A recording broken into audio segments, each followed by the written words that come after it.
Good morning, and thank you very much for joining our Enthusiast Motor and Motorhome product pit stop. Enthusiast Motor is one of the areas in ERS where we can really demonstrate our underwriting specialism and also to help your clients have a bit of fun with the vehicles that they've got. So whether that's taking their classic car or their modified car out for a drive, or whether it's getting away for a break in their motorhome, we're here to help that happen. Can I just cover off a little bit of housekeeping before we get into the main part of the presentation? Please, can I ask you to close any other applications that you might have open on your computer, such as Outlook or Zoom or Teams. Turn off your webcam, and I think the system's already switched your microphone to mute. But if you haven't done that already, please could you do that? This morning's presentation will be around about 20 to 25 minutes long, and that'll include a couple of polls that we'd like you to respond to. And then after the presentation, I'll put your questions to our underwriting experts. The recording from this morning will be posted onto our website soon, so you probably won't need to take any notes. And if you'd like to ask us a question, please send it to us through the chat function, which you can find in the dialog box on the right-hand side of the screen. Could I have the next slide, please? Just in case we haven't already met you, I'm Ian Smedley. I'm the Regional Development Manager for ERS in the South East and East Anglia. And joining me this morning is Gary Tuppen, who's our Senior Underwriter for Enthusiast and Prestige Motor, and Chris Trainer, who's an underwriter in Gary's team. Next slide, please. Now, I don't know how long you've been working in insurance. I've been doing insurance for just over 28 years. I've been at ERS for nearly 17. So I can remember the days of paper rating guides, cover note books, green screens in the office. We even had a tea lady in the place where I first worked, which is long since gone. But I don't think I can remember such a challenging and difficult time in motor insurance. This screen's got just a few of the headlines from the insurance trade press in the last few months. Insurers are having to cope with increased claims costs. We've all talked about claims inflation. We've all talked about vehicle theft. And for many reasons, we're having to apply levels of rate increases which are quite unprecedented in recent times. Some insurers are juggling with capacity issues. Some have been selling parts of their business to shore up their finances. And others are walking away completely from parts of their motor account. And we understand that that leaves you as a broker with some very difficult problems and decisions to solve for your customers. When we were at the BEBA conference in Manchester in May, we looked around the exhibition hall, and ERS were probably the only insurer with a stand who was actually making any money at motor insurance. Our strategy has been, and it will continue to be, specialist and consistent in our approach. We'll underwrite for profit, and we'll grow by working with well-aligned brokers. And that means we have a stable platform to trade through all the headwinds that we're experiencing in the current market. I just want to ask Gary, Gary, can you tell us a little bit about how these market conditions are affecting Enthusiast Motor? Yeah, thanks, Ian. Morning all. So as Ian said, there's a lot of sort of instability in the market. So you would have seen, companies merging, companies sort of changing their appetite, some pulling out of sort of single vehicle risks, and all of that has created opportunity for us, I would say, in terms of risks sort of having to be marketed that probably haven't historically. So that's been sort of a big win for us. And as Ian said, we like to think that we're consistent in our approach. We're not going to sort of chop and change our appetite on sort of a weekly or monthly basis. We do stay close to our data. So if there are any changes, we like to think that we can communicate that to you sort of pretty steadily. So that's been a real big one, I guess, over the last 12 months or so. What we've seen with a lot of other markets as well is the increase in sort of distribution channels that they're using. So a lot of the competitors are sort of using online platforms. We ourselves have our e-trade platform, which we're going to touch on today. We're also seeing some online markets sort of venture into areas of the enthusiast motor market that maybe we haven't seen before. So again, that's sort of causing a little bit of challenge to yourselves, I'm sure, but for us as well in sort of those risks that we're quoting. A big one, probably since sort of COVID, I guess, has been vehicle availability. So this is sort of the general motor market, I guess, across the board, but new vehicles sort of making their way from dealerships into to clients has definitely been slower. It's sort of picking up a little bit now, but we've seen second-hand car prices increase off the back of that, just where the availability isn't there. Specifically in the enthusiast motor market, what we've seen is a lot of investment pieces being purchased, particularly on sort of the higher end. But as with anything, the more people that are sort of after them, the prices increase. So what we're looking to do is make sure that those clients have got the right cover in place, sort of agreed value, making sure that we can look after their needs, and that's something that we can offer as the prices of those vehicles sort of vary pretty dramatically sometimes. Ian's already touched on sort of claims inflation as well, which is a big one. I mean, inflation is sort of everywhere at the minute, but particularly in the motor claims market. So cost of repairs, the delays in parts sort of extended higher. So we've seen an increase in the cost of hire vehicles. Off the back of injury claims, the cost of care has increased pretty rapidly as well. So all of those sort of combined together means claim costs are going up, and obviously as an insurer you need to sort of make sure that you're bringing enough in terms of premium to sort of cover that. Another big one that we're seeing is electric vehicle conversions. So a lot of these sort of true enthusiast vehicles are being converted to electric. We like to think we're in a pretty good place in terms of our offering. We've dealt with electric vehicles for a number of years now, whereas maybe some of our competitors don't have that experience or are not quite as comfortable in dealing with those. We have sort of a claims team, engineers that are all set up to look after that, and we like to think that we can underwrite it properly at the front end for any changes that have been made to these enthusiast vehicles as well. And finally, the big one I wanted to call out on sort of what we're seeing in the motor market is motorhomes. So since COVID, we've seen sort of a spike of people going out and buying motorhomes, not being able to travel abroad in that period, and that growth we've sort of seen steadily carrying on since then. So the number of quote inquiries that we're seeing on the motorhome side of things continues to grow, and again we're more than happy to look at those for yourselves and your clients. So that's a little bit around sort of what we're seeing, I guess, in sort of the day-to-day. I'm just going to touch on a little bit around our enthusiast journey, I guess. So for some of you that have dealt with ERS for a number of years, you may remember when back in sort of 2011, we created a bespoke specialist team to look after all these enthusiast type vehicles. And then in 2018, we amended sort of the words we use our end, I guess, in terms of calling it bespoke specialist vehicle. We call it enthusiast because that's what these clients are, I guess. So that was a big sort of pitch for us back in 2018. 2019 and 2020, on the enthusiast side, a lot of our focus was on sort of insurer hosted pricing, data enrichment as well being used for these clients, both on classic car and motorhome. And then post-COVID, so ERS became part of the IQ group. So that really gave us a bigger stance, I guess, in the market. So ERS just motor only, but the wider group, we have multiple lines of business that we're now writing.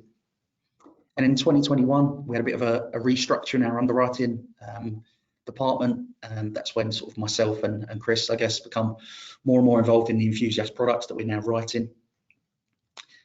2021 was also a big win for us. We managed to get our motorhome products onto our E-Trade portal, which hopefully many of you have seen.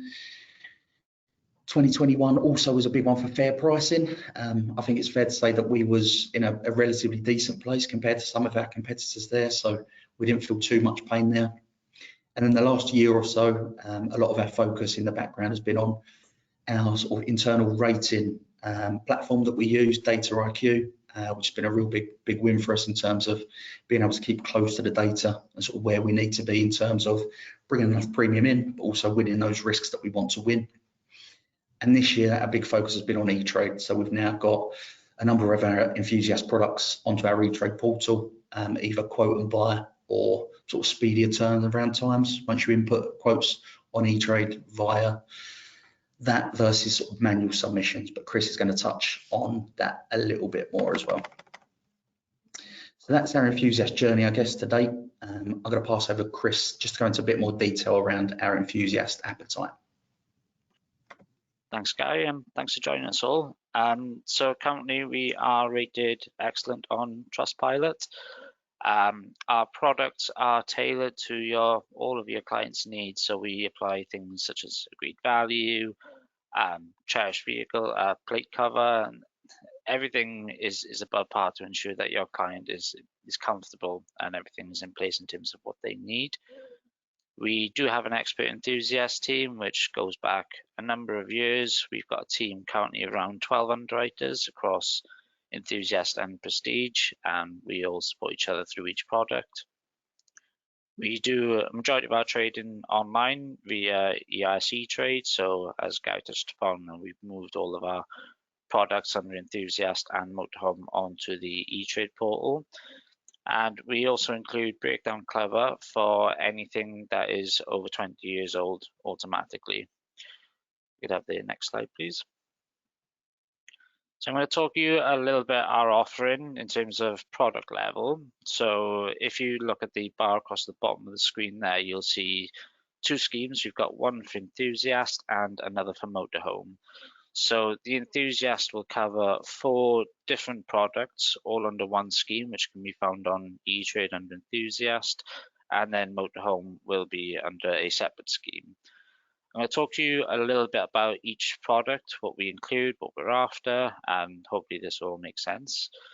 So if I start to the left, we have classic car. So our minimum vehicle value is £2,000 with no upper vehicle value limit. The vehicles must be of a collectible nature, so we look at anything over 20 years old, and we also consider any modern vehicles that we would consider a future classic. So examples would be your Lotus, your Morgans, your Bentleys, etc. So there's a number of different vehicles that we would cater for. Moving on to collections, this will include a large number of vehicles that the client may hold, including modified vehicles, cherished vehicles. We will also happily include their everyday vehicles in as part of this collection, so the client has all of their vehicles under one umbrella. Moving on to our modified and imported, we do have a vehicle value limit of 2,000 as a minimum with no upper vehicle value limit. We do prefer to see the modifications that are more performance enhancing. However, we can cater for cosmetic modifications in addition to that.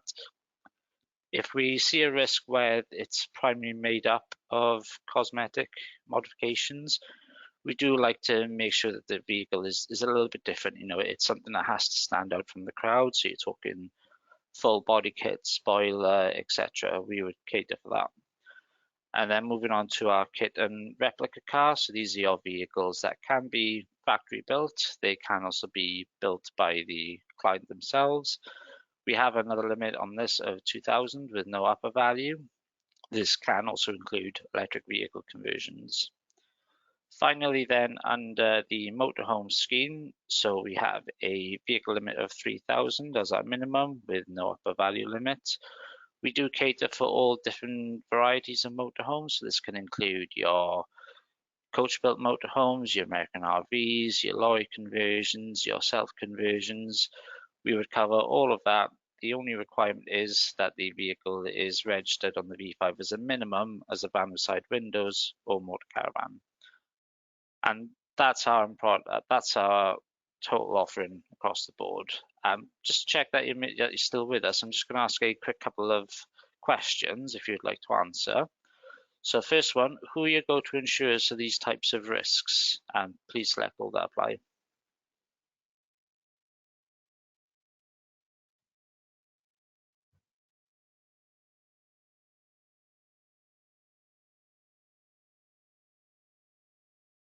Got a few more seconds on this.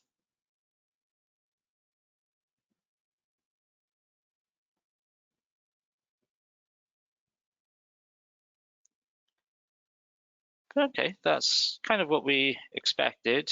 Obviously, a fine line between KGM and Haggerty also provide good offerings. And the next question is to give us a better understanding of what your clients are actually asking for. So, do you have regular requests for track cover under a bespoke product? Yes or no? Now, track cover can be under your modified, under kit car, and under cherished vehicle.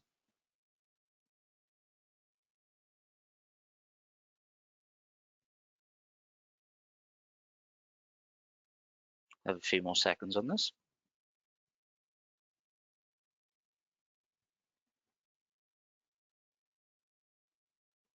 Okay, that's good to know. So there's a little bit less than what I thought. So yeah, it's something that it's definitely something that we'll look into and see if it's something that we can include for those who do ask.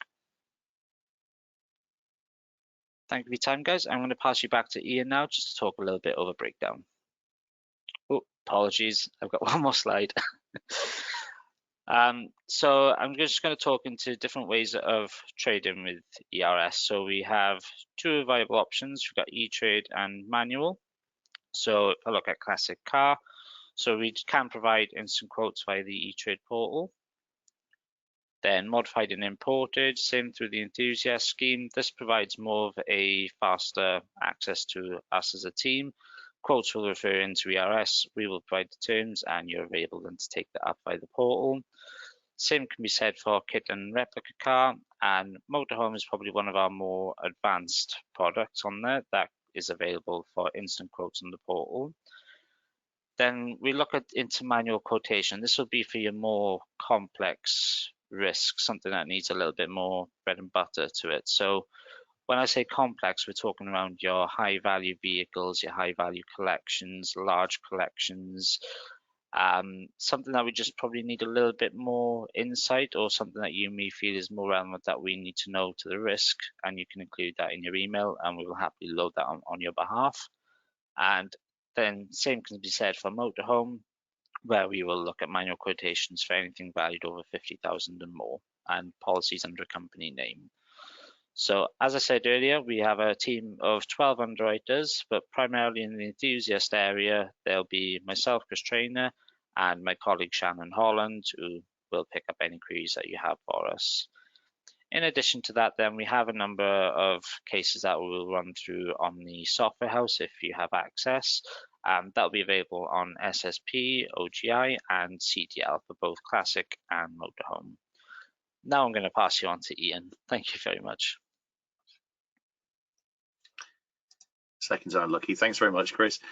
Okay, please don't forget that ERS can also cover your customers' cars for motor breakdown. We've mentioned that we include roadside and recovery for classic cars over 20 years old, but ERS breakdown is also available for cars that we don't insure. It's available for other types of enthusiast vehicles like motorhomes, and for all the other vehicle types that you can see on this slide. We've made sure that our vehicle recovery network can deal with all the vehicles we cover, which includes classics, prestige cars, and electric vehicles. We've got a network of hundreds of vehicle recovery operators across the country all ready to go. We can cover multiple vehicles on one policy and also fleets, and you get a 30% discount if you insure 11 or more than 11 vehicles on one policy.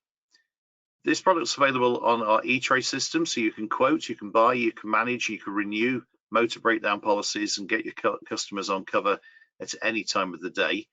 We can also do bordereau schemes and arrangements for large breakdown accounts. Please speak to us if that would be of interest to you. Where the business case permits, we can also consider special rating structures and other tailored scheme benefits. There's a lot more information about motor breakdown on our website, and you can also sign up there for e-trade if you're not registered already. Okay, that's 20 minutes, so that's the end of the presentation. And as promised, now we'd like to answer any questions that you have. So please type those in to the questions at the chat box on the right-hand side of the screen. Let's have a dig into the questions that we've already received. So I have one from Mike, who's asked, can you explain number plate cover and the need for it? I don't know, yeah, Gary, do you want to take that one? Yeah, no problem. So in terms of sort of cherished plates, it's to do with if vehicles sort of total lost, the cost of not physically, I guess, removing the plate, but the sort of admin behind that. So if a vehicle is sort of written off, stolen, etc., then that registration gets logged. That then causes issues with sort of the DVLA, MyAfter, etc. So that's the reason why we have that in place, just to cover off any costs of transferring plates after claims, essentially. Okay, thank you. Maxine has asked, do you know if any of the products are going to be available on Acturis?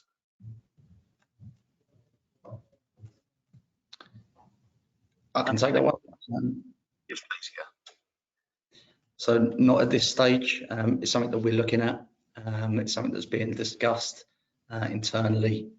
We are working on sort of Acturis and what's available there, but as my understanding, unless you're going to tell me otherwise, Chris, that's not the case as yet. Yeah, correct. I know they're looking into different other software house solutions. As mentioned, in terms of the teams that we've got, that primarily sit in Steve Simpson's area. But yeah, I do know it's something he's been working on for quite a long time. Okay, thank you.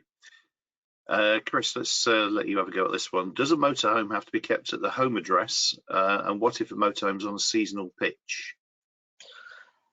So it's security, which is the big thing for us. Ideally, we would like to see the motorhome kept on the drive at home address or in professional storage. Understandably, you know, the size of these motorhomes at times, that's not something that's feasible. So providing the vehicle's got adequate security and we're comfortable in the area and the location, it is something that we can consider. Okay, thank you. I've got a couple of questions here. Actually, yeah, one from Joanne. I've got a client who's aged 84. They've got 3 Porsches. One's a classic and 2 others. Can you cover this as a clean risk, or is the age a problem? For me, we have no upper age limit. It's very dependent on the claims convictions side of it. Obviously, the elderly drivers, they're harder to place in the market. We completely understand that. If we can cater for it, we will. But there's a few considerations that we'd have to take into account first before we make that decision. But I'd be happy to take a look. Yeah, okay. On a similar theme, are there any occupation exclusions? Unemployed would be our only decline. Otherwise, we're pretty open. Okay. I'm guessing at 84, retired. 84 retired, absolutely fine. Okay. Okay. Question from Gary. Are there any plans to lower the minimum value for EVs on any of the products?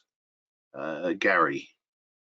On electric vehicles, so again, it sort of depends where it would sit in our world, I guess. So from Enthusiast, as long as it's sort of if it's a conversion, so it's a classic, a cherished vehicle, a modern classic, then again, value is not going to be too much of an issue.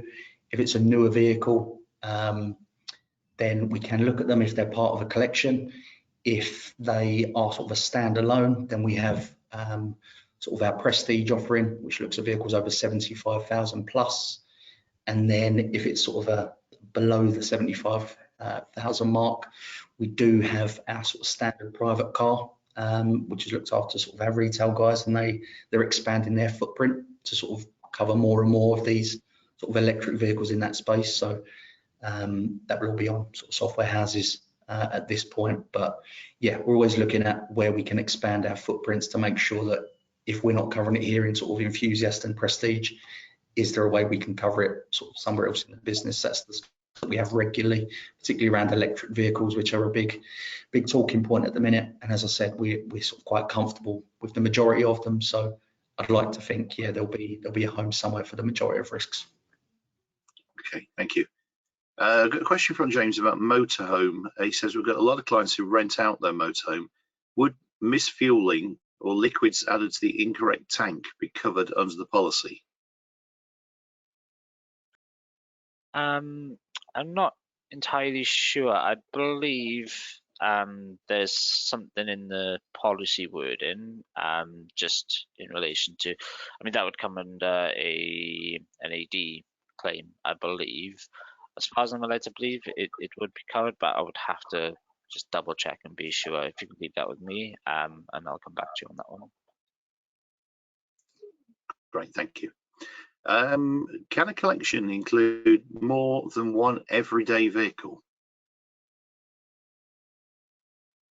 Yeah. It can, yes. So we'd like to keep to a ratio of 1-to-1, so where we've got one classic vehicle, we'd be happy to cover one daily vehicle.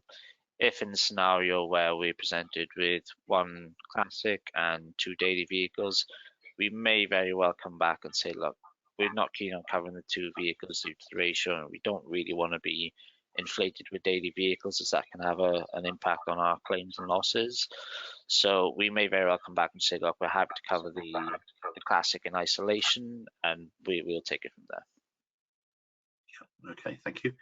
And I've got a question from Emma saying, do any of your products have a minimum premium? I guess the answer is yes, but it's probably very variable depending on the circumstances. Gary, I don't know whether that's what you can say.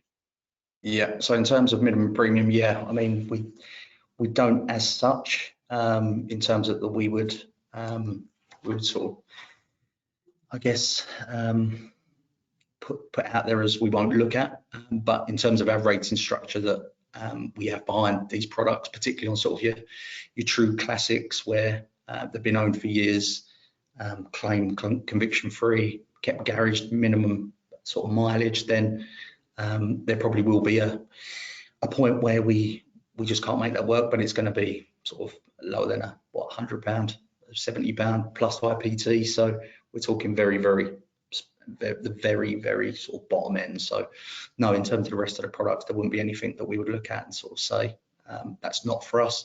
And that's mainly because in the sort of private car space, we also have a rating structure behind that, which looks at sort of every risk factor, I guess, and put something to that. So yeah, in terms of minimum premiums, there's not too much that would concern us. Okay, thank you. Okay, that's all the questions that I have received. But yeah, if you do think of anything after we finish today, then please drop us a line and we'll come back to you. So thank you very much for joining us this morning. Thanks for your time. And for those of you who've offered some questions, we hope you've found this information really valuable and informative. We're going to be sending you an email soon, which will give you a summary of everything we've run through today. I'm going to just remind you that if you haven't yet registered for ERS eTrade, please can I encourage you to click on the link, which is at the top of the ERS.com website, and we'll get you live really quickly. We've got another pit stop tomorrow, which is schemes and affinities. So if you'd like to register for that one or to watch any of our other recent webinars, go to ers.com/stay connected. And if you'd like any more information about covering your clients' Enthusiast vehicles, please contact your regional development manager. So there's 5 of me around the country. Also, you may deal with a business development support executive, or if you're from one of the very large national or international brokers, you may have a strategic account manager. Thanks very much to Gary and Chris and to Claire, who's been operating the slides in the webinar system behind the scenes. Have a good rest of your day and see you soon. Thanks very much.